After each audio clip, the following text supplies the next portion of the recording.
아침에 주의 인자하심을 맛보는 삶이 얼마나 즐겁고 복된 일인지요. 오늘도 그 복으로 시작하는 귀한 하루가 되기를 간절히 바랍니다. 오늘은 고린도전서 11장입니다. 11장 말씀은 교회의 공적 예배에서 가져야 될 태도에 관한 문제인데요. 크게 두 가지 주제를 다루고 있습니다. 하나는 예배 때의 복장에 관한 문제이고요. 또 하나는 성만찬에 참여하는 자세에 관한 문제입니다. 이 본문의 내용을 보다 좀 잘 알려면 당시의 배경이 되는 몇 가지 예들을 먼저 살펴보는 것이 좋겠습니다. 하나는 유대인들의 예배와 기독교 공동체 예배가 어떻게 다른가 하는 것인데요. 특별히 형식에 있어서 유대인들은 회당에 남자와 여자들이 함께 모였습니다. 남자들은 주로 1층에, 여성들은 2층 또는 한 구석에서 모여서 예배에 참여했죠.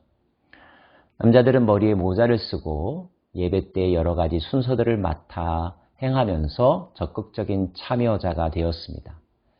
하지만 여성들은 한쪽 구석에서 관람하는 정도의 소극적 참여밖에 할 수 없었죠. 남자들이 머리에 모자를 썼던 것은 모세가 시내산에서 내려올 때 그의 얼굴에서 하나님의 광채가 너무나 빛났기 때문에 그 광채를 가리기 위하여 수건으로 얼굴을 가렸다는 데서 유래했다고 학자들은 보고 있습니다. 지금도 유대인들은 머리에 키파라고 하는 것을 쓰고 그들의 예전에 참여하지요. 또 한 가지, 당시의 고린도 교회 여성들은 어떻게 바깥을 다녔을까요? 대부분의 고대 사회가 그러한 것처럼 그들은 몸을 가렸습니다. 그것이 정숙의 표현이었죠. 고린도에 신전이 많이 있다고 말씀드렸죠. 신전에는 여사제들이 있었습니다. 여사제들은 머리를 오히려 짧게 깎았다고 합니다. 그런데 그 여사제들이 하는 일이 종교적인 행위를 집례하기도 하지만 창기와 같은 역할을 했다고 하죠. 그래서 짧은 머리의 여성들은 조속한 또는 창기와 같은 시선을 받기도 했습니다. 자, 여성들이 몸을 가리지 않고 다니는 것은 조속하고 풍기문란에 해당하는 행위로 보였거나 아니면 머리를 지나치게 짧게 깎는 것은 마치 창기와 같이 보이는 그런 시대적인 배경, 이 배경을 염두에 두시고 오늘 말씀을 살펴보시면 좋겠습니다.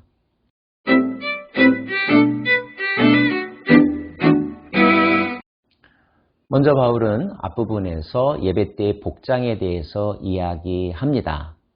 남자들에게는 아무것도 머리에 쓰지 말라라고 말하고요. 여인들에게는 머리에 수건을 쓰라라고 이야기를 합니다. 이 상반되는 교훈은 어떤 근거로 해서 나온 것일까요? 먼저 바울은 이렇게 말씀을 시작합니다. 그러나 나는 너희가 알기를 원하노니 각 남자의 머리는 그리스도요 여자의 머리는 남자요 그리스도의 머리는 하나님이시라. 여기서 머리라고 하는 단어는 기원이라고 하는 의미로 해석할 수가 있는데요. 각 남자의 기원은 그리스도요 여자의 기원은 남자요 그리스도의 기원은 하나님이시라. 창세기에 의하면 남성에게서부터 여자가 만들어졌다고 기록되어 있죠. 갈비뼈로 말입니다. 그렇다고 본다면 여성의 기원은 남자이고 남자의 기원은 하나님이란 뜻이겠죠. 자, 남성들에게 머리에 무엇을 쓰지 말라고 하는 것은 그 기원된 하나님을 숨기려고 하는 태도와 같은데 그것은 오히려 하나님을 욕되게 만드는 것이다 라고 해석하고 있습니다. 그러므로 남성들은 머리에 무엇을 쓸 필요가 없다는 거죠. 그러면 여성들에게는 왜 무엇을 써야 된다고 말할까요? 여성들에게 있어서 기원은 남자라고 본다면 머리를 가리는 것은 그 기원된 남자를 가리는 것, 즉 부끄럽게 여기는 것이라고 볼 수가 있습니다. 좋게 해석하면 겸손의 표현이겠죠. 자, 그런데 예배는 누구에게 드리는 것입니까? 예배는 하나님께 드리는 것입니다. 하나님 앞에서 자기의 남편을 드러낼 필요가 있을까요? 자랑스럽게 여길 필요가 있을까요?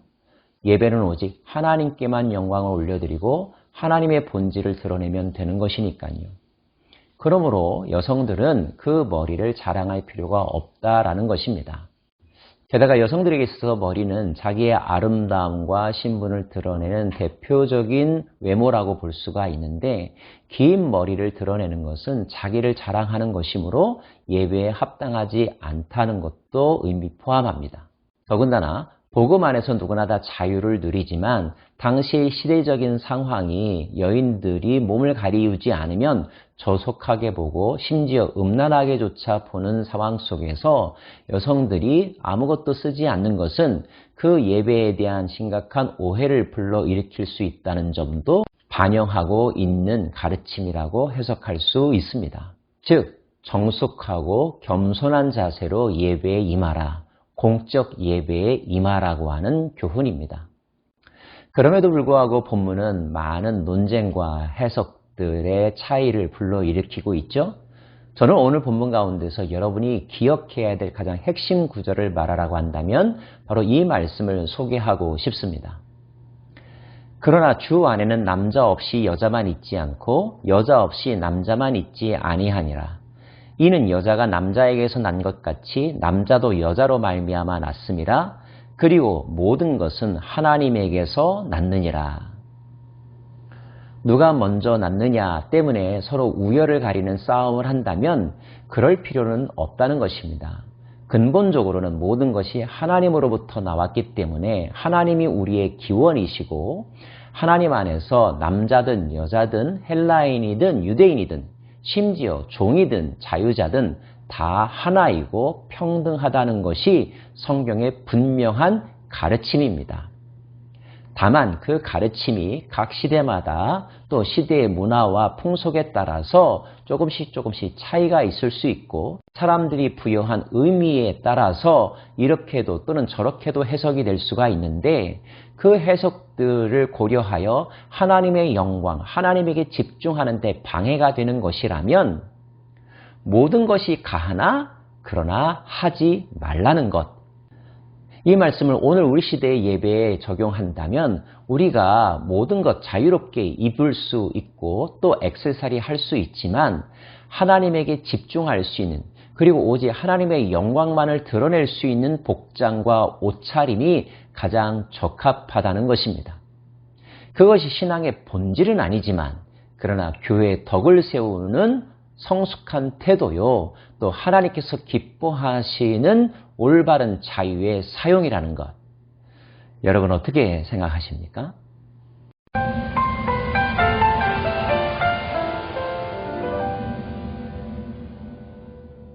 두 번째로 다루고 있는 주제는 성만찬에 관한 것입니다.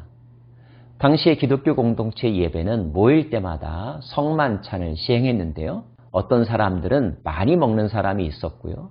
그래서 모자라서 먹지 못하는 사람들도 있었고, 먼저 먹는 사람 때문에 나중에 온 사람은 또 먹지 못했습니다. 가진 사람들이 모인 모임에서는 그 성만찬의 음식이 좀 더 풍성했고, 그렇지 않은 사람들의 모임에는 매우 빈약했던 모습들. 그리고 그 성만찬에 제공되는 떡과 잔에 대하여서 먹거리의 차원으로만 생각하고 먹는 사람들이 있었다는 것입니다. 사도 바울은 성만찬의 기원과 그 의미에 대해서 강조합니다. 내가 너희에게 전한 것은 주께 받은 것이니 곧 주 예수께서 잡히시던 밤에 떡을 가지사 축사하시고 떼어 이르시되 이것은 너희를 위하는 내 몸이니 이것을 행하여 나를 기념하라 하시고, 식후에 또한 그와 같이 잔을 가지시고 이르시되 이 잔은 내 피로 세운 새 언약이니 이것을 행하여 마실 때마다 나를 기념하라 하셨으니, 너희가 이 떡을 먹으며 이 잔을 마실 때마다 주의 죽으심을 그가 오실 때까지 전하는 것이니라. 즉, 성만찬은 배고파서 먹는 것 아니고요, 단순한 친교를 위해서 먹는 것 아니라는 것입니다. 그것을 먹을 때마다 우리를 위하여 죽음당하신 예수 그리스도의 희생과 사랑에 감사해야 하고요, 주님 다시 오실 때까지 그 죽으심의 의미를 전파하는 것, 증언하는 것, 이것이 성만찬에 참여하는 참된 의미라는 거죠. 그러므로 술 마시고 싶은 마음으로 마셔서도 안 되고, 남들 다 먹는데 나만 안 먹으면 좀 이상해서 체면상 먹어서도 안 되고, 저걸 좀 더 많이 먹으면 배가 부를 것이다 라고 하는 생각을 가지고 먹어서도 절대 안 된다는 것입니다. 주님의 살과 피에 참여한다고 하는 거룩하고도 신비로운 행위, 그리고 주님과 온전히 하나 된다고 하는 연합된 행위와 선교적인 결단이 이 의식 속에 포함되어 있음을 꼭 기억해야 한다는 거죠. 그러므로 누구든지 주의 떡이나 잔을 합당하지 않게 먹고 마시는 자는 주의 몸과 피에 대하여 죄를 짓는 것이라. 사람이 자기를 살피고 그 후에야 이 떡을 먹고 이 잔을 마실지니. 여러분의 교회는 얼마 만에 한 번씩 성찬식을 하고 있는지요? 그 성찬에 참여할 때 여러분의 몸가짐과 마음가짐은 어떠합니까? 얼마나 숭고하고 아름답고 값진 그리스도의 사랑인지 모르겠습니다. 감사함으로 받아야 할 것입니다. 거듭남을 확인하는 마음으로 선교적 결단을 헌신하면서 주님 다시 오실 때까지 그분만을 사랑하겠다고 하는 마음으로 이 예식에 참여해야 할 것입니다. 그런 믿음으로 참여하게 될 때 그리스도의 십자가 죽음의 능력이 여러분의 삶 가운데서 나타날 것입니다.